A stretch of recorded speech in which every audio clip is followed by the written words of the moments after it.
Welcome back to Blue Review. I'm Clinton Yates. He's Greg Bergman. We're here on a tough Monday after the Snakes handed the Dodgers 3 losses out of 4. Not what you expected to see. I'm not going to gloat here, but on Friday when I mentioned, or rather last week when I mentioned Dustin May is the stopper in this staff, it's because of things like this. Now, he's the only one that got the win out of the starters in the overall staff. Kershaw didn't necessarily look all that great. Syndergaard gave up a lead early and things did not go well otherwise. Now, I'm not going to say I told you so because that's not the point here, but this is what I was afraid of more specifically in terms of the consistency of he is not only going to guide the team, but he might just be the best option you've got in that regard in terms of up and downness. No knock on Urias and no knock on Kershaw's stuff, but you just never know what's going to happen with a guy at that age with that much of a workload in terms of what people are able to do against him. Did not go well overall. The Snakes, let me get this stat actually correct. I called it up for a reason. They're 3-3 against the Dodgers this season. They were 5-14 against the Dodgers last season and 10-38 dating all the way back to 2020 and 2020, between 2020 and 2022. That's not great. And you can call it an anomaly, but I think what we talked about earlier, which is the competitive level of not only this division, but the rest of the league has gone up. Greg, what did you like and dislike from the weekend from the Blue?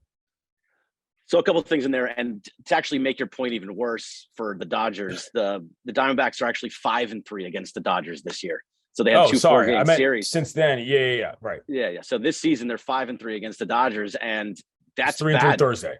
Yeah. Yes. Yeah. So either way, that's the fact of the matter is you don't play 19 times against that team anymore. You only play 12, I believe. It's either 12 or 13. I think it's 12 for them, and that means that just to win that series, you have to win the next 4. And that changes everything. Losing games at the beginning of the season to the Arizona Diamondbacks is going to come back and hurt you later on. So losing this series is a bad thing for them, especially with what we talked about last week also, in that May is tough.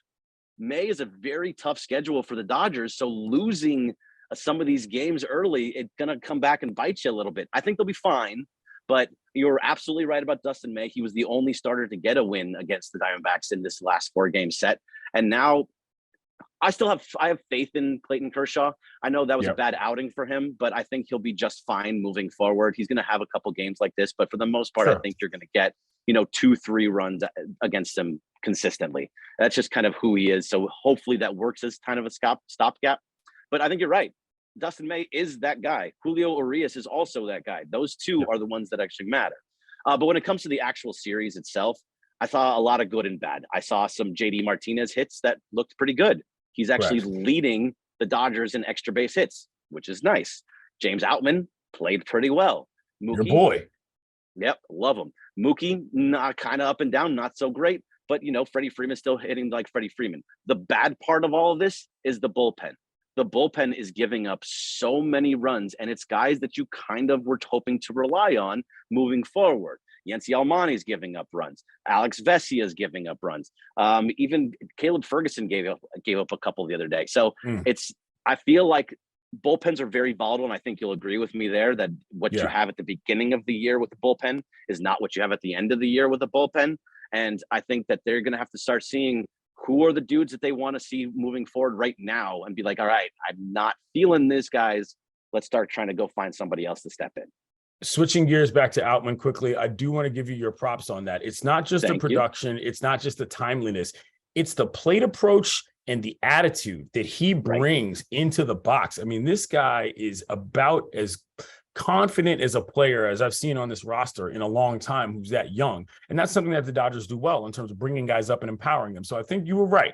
He needs to be playing every day. At this point, I think that question has been determined, but it took a couple series to figure that out. At this stage, I don't know how you can even consider some sort of platoon situation with him. That guy has to be there every day because you just plain need him in the lineup. Yeah, no, absolutely. Every single day, you need his bat. And to your point, his approach, the fact that every time he comes up, you're like, okay, I feel like I'm going to get a good at bat at him. He may not, he may get out, but for the most part, like you're going to get a good at bat. He's going to take pitches. He's going to get you deep into the pitch counts, and he's going to get hits. The dude is just, he's coming up. He's going to be a guy that's going to have that kind of Cody Bellinger feel when he first comes up. He's going to get you home runs.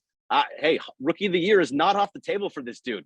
I see your face, Clinton. Just so you guys know, when fun. you listen to the actual radio station, Greg Bergman has nothing good to say about Cody Bellinger and has not for 2 seasons. I'm just saying. Okay.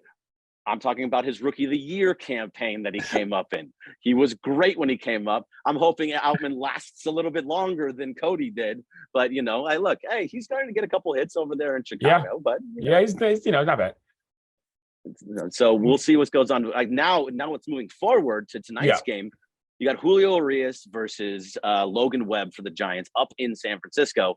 This is where Julio really needs to show that he actually is that number one starter, right? Because now he's going to be facing guys like Logan Webb. You're going to get the number one starter for every single team moving forward now.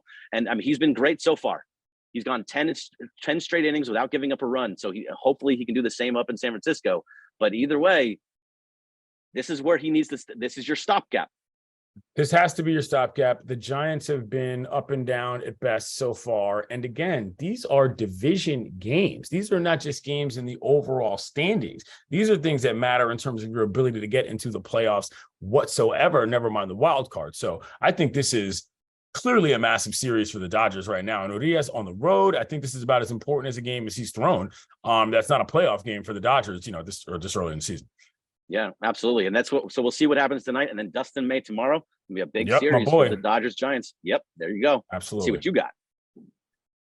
Look, I think that if the Dodgers can't find a way to at least split this, they got 4, they got 3. I believe it is 3, but I'm not 100% on that. If they can't find a way, I think what I was looking for to say is 2 wins out of this, then you've got to take a look at what it is we're doing. There's only so far you can go 3. There's only so far you can go with, we're going to figure it out. Because once you get past tax day, you know what I'm saying? Like you got to, your inability to make some adjustments. So we're getting close to that, but I do have a lot of confidence in Urias. I also obviously have a lot of confidence in May. So I think 2 is reasonable to get out of this. Hopefully you can find a way to get a sweep. Yep. And if they win those 2 games, I'm going to start feeling much better about the 1-2 at the top of the lineup and then maybe at the rotation, and then we can move forward from there. Right. That's all I got, man. That's all we got too. All right. It'll do it for the Blue Review. See you tomorrow.